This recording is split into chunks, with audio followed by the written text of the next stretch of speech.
Olá pessoal, bom dia, boa tarde, boa noite. Eu não sei que horas vocês vão estar vendo esse vídeo. Então, essa semana o tema da nossa aula será Renascimento e Humanismo.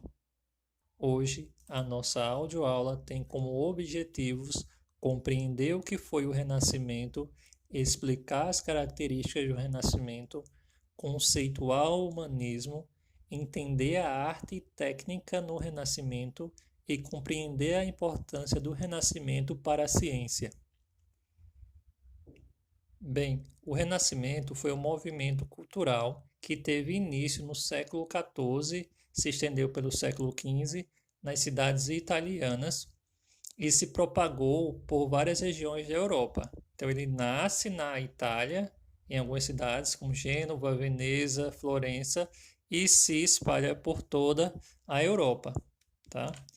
E aí, ele surge justamente no contexto do crescimento das cidades e do comércio, e que fez com que surgisse a nova classe social, a burguesia, que é a classe social formada por banqueiros, comerciantes, construtores de navios, que detêm poder aquisitivo, ou seja, fortunas, dinheiro, para poder bancar a produção artística e o desenvolvimento das ciências. Então, é esse grupo que vai patrocinar o desenvolvimento das ciências, principalmente naquela região da Península Itálica, onde hoje é a Itália, que era justamente por onde se faziam mais fortemente as trocas comerciais. Faz parte também desse contexto o declínio do feudalismo, que se caracterizou pela fragmentação política dos feudos, ou seja, a divisão política desses feudos, que a gente viu lá no assunto de feudalismo, e também a substituição do trabalho servil pelo trabalho assalariado. Foi naquele momento também que estava surgindo, ou surgiu o absolutismo em alguns países da Europa, como a gente estudou lá no tema do absolutismo, né, que é a centralização do poder nas mãos dos reis. Então, nesse contexto, esse contexto também é formado pelas inovações técnicas e científicas que estavam acontecendo lá na Europa, que se caracteriza pela invenção ou aprimoramento dos instrumentos de navegação e a elaboração de mapas mais precisos, visto que eles vivenciavam as grandes navegações, o desenvolvimento dos estudos da anatomia e da circulação sanguínea, ou seja, do corpo humano, que favoreceu a descoberta de várias doenças e assim os seus possíveis tratamentos, e também a invenção, ou na verdade o aprimoramento da prensa de tipos móveis, que é a imprensa que possibilitou a divulgação dos novos conhecimentos que estavam sendo elaborados. Então, mas quem financiou ou quem patrocinou o desenvolvimento das ciências e das artes? Então, foram justamente esses burgueses, os burgueses enriquecidos, que se chamavam mecenas, eram formados por que eram banqueiros, comerciantes e até mesmo papas, reis e príncipes financiavam e protegiam artistas plásticos, escritores e cientistas. Isso com o objetivo de aumentar sua influência e seu poder na sociedade. Então não era também porque eles eram bonzinhos, eles financiavam porque acreditavam que isso poderia lhes favorecer um retorno, que era justamente o aumento dessa influência e de seu poder. Agora nós iremos falar sobre algumas características do Renascimento. O Renascimento ele se caracteriza pela valorização do passado greco-romano. O que é isso? É que os renascentistas, os artistas do Renascimento, eles buscavam inspiração para a produção de suas obras em trabalhos já realizados pelos gregos e pelos romanos que viveram na Idade Antiga. E isso possibilitou o surgimento de uma corrente de pensamento dentro do Renascimento que se chama humanismo. O humanismo ele foi um movimento intelectual que propunha a construção de um novo conhecimento do homem e da natureza, sendo que isso deveria ser feito por meio da investigação da observação e da crítica, valorizando a razão e o raciocínio lógico. Então, era mais voltado para a ideia de uma racionalidade do homem. Outra característica do Renascimento é o antropocentrismo. Então, a partir dessas ideias de humanismo, vem a questão de que o homem agora deve ser o centro das atenções. Então, toda a produção que foi produzida naquele momento do Renascimento tem essa influência de colocar o homem como o centro das coisas, o homem como o centro da produção artística. Por que isso? Porque na Idade Média, a visão que se tinha era que o homem deveria ser conduzido pelo destino que Deus tinha traçado para ele, que era o que a igreja pregava. E aí tinha-se a ideia do teocentrismo. Na Idade Média funcionava o teocentrismo, que é Deus como centro das coisas, e no Renascimento a ideia que se vai colocar é do antropocentrismo, que é o homem como centro das atenções, tá? Uma outra característica é o individualismo. O que é o individualismo? Não é a ideia que nós temos hoje de como sendo egoísta.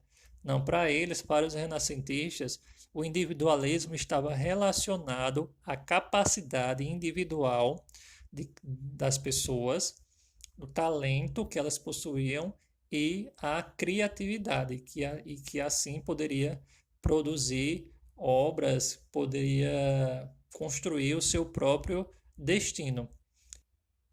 Além disso, havia uma nova visão do tempo. O tempo passou a ser compreendido como pertencente ao ser humano, que poderia fazer dele o que bem entende.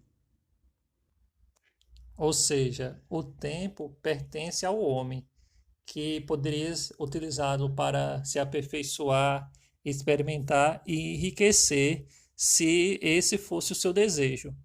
Já diferente da visão da Idade Média, né, que o tempo pertence a Deus.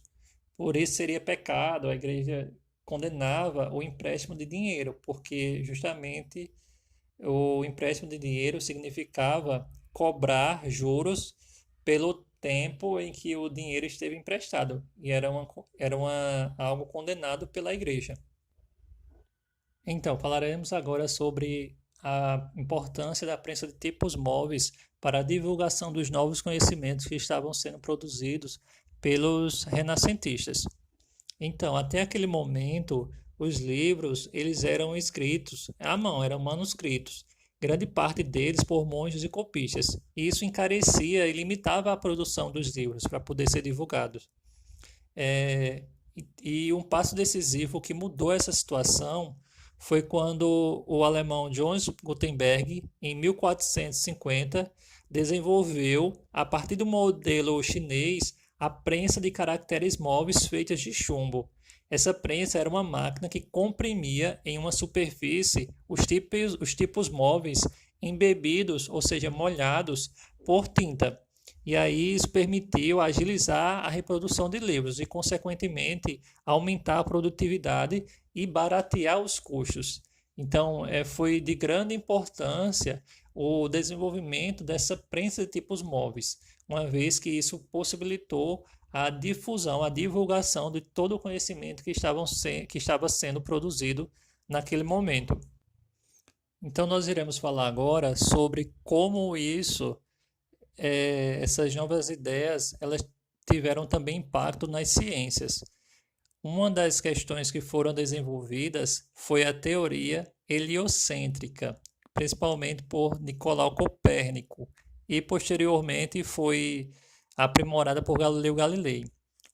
O que dizia essa teoria heliocêntrica ou heliocentrismo? Ela dizia o seguinte, que o Sol é o centro do universo. Para a gente isso está bem claro, né? Hoje a gente compreende que o Sol é o centro do universo e que os planetas orbitam em torno do Sol. Mas na época da Idade Média, ou seja, do período anterior ao Renascimento, acreditava-se que não. A igreja defendia que a Terra era o centro do universo e o Sol, juntamente com os outros planetas, orbitavam ao redor dessa Terra, que é a teoria geocêntrica ou geocentrismo. Então, é com o Renascimento que essa teoria geocêntrica ela deixa de existir e passa a se acreditar na teoria heliocêntrica. E aí a ideia de que o Sol é o centro do universo. Agora nós iremos falar sobre a arte e a técnica no Renascimento. A arte e a técnica no Renascimento, ela irá se caracterizar pelo realismo na representação da figura humana e das paisagens. Então eles vão procurar, os artistas buscam a expressividade de suas pinturas, de suas esculturas na representação da figura humana, como um modo de torná-la aquilo mais real, tá? Uma outra técnica desenvolvida por eles foi o domínio da perspectiva, que é dar a ideia de um efeito tridimensional principalmente às pinturas, que criava a sensação de profundidade e volume, dando à pintura uma realidade. Uma realidade que era tridimensional, tá? Uma outra característica ou uma técnica que se usava na época era o autorretrato, a iniciativa de o autor pintar a si mesmo. Então, muitos artistas eles fizeram autorretratos, inclusive algumas mulheres. Uma das artistas mulheres, das poucas artistas mulheres que se destacaram naquele período foi a Sofonisba, que fez justamente um quadro intitulado Autorretrato. As mulheres, elas, devido ao momento em que viviam, à época que viviam, elas não tinham essa liberdade. Mas devido a essa que fez o autorretrato e outras serem de famílias de nobres, elas tiveram essa possibilidade de se engajarem nas artes. Umas foram mecenas e outras foram artistas, tá? Umas eram família de nobres, outras que desenvolveram suas habilidades artísticas eram também filhas de artistas, tá bem? O Renascimento ele também vai se expressar através da escultura, onde a gente vai observar esse realismo nas obras, como na obra Pietà de Michelangelo. Também na literatura e no teatro, através das obras da Divina Comédia, que é de Dante Alighieri, onde ele descreve a história na qual se imagina sendo conduzido do inferno ao paraíso. Romeu e Julieta é um clássico que acredito que todos conhecem, foi escrita pelo inglês William Shakespeare, e aí que narra esse drama trágico entre Romeu e Julieta, né? E temos uma outra obra, que é o Dom Quixote de La Mancha, que é uma das grandes obras da literatura portuguesa, e que se tem o Miguel de Cervantes como autor. E essa obra é uma sátira da sociedade feudal, tá? Então, nessa obra é colocada uma espécie de crítica. E essa obra demonstra muito o momento de transição entre a Idade Média para a Idade Contemporânea, nas figuras de Dom Quixote e de Sancho Panza, que são os personagens protagonistas dessa história.